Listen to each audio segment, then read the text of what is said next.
सकाळू सकाळू पुरी समुद्र कूଳରେ लागिला 5 जहाज। जहाज देखिबाकू लोकंक मध्यरे प्रबल भिड़। पुरी समुद्र कूଳରେ नौसेना मुख्य। समुद्र रे नौसेना 5टी जहाज लागिबा परे नौसेना मुख्य समुद्र कूଳରେ पहुंचिछन्ति। पुरी रे पालन होई पारे नाभी दिवस।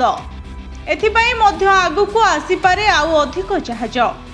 पुरी समुद्र तटरे किछि दिन हेब देखिबाकू मिलुछि नौसेनार जहाज।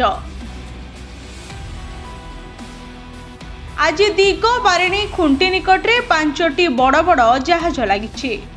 दिगबारिणी खुंटीटारू लाइट हाउस पर्यंत समुद्र भितरे एही जहाज गुड़िक पैंतरा मारुछन्ति।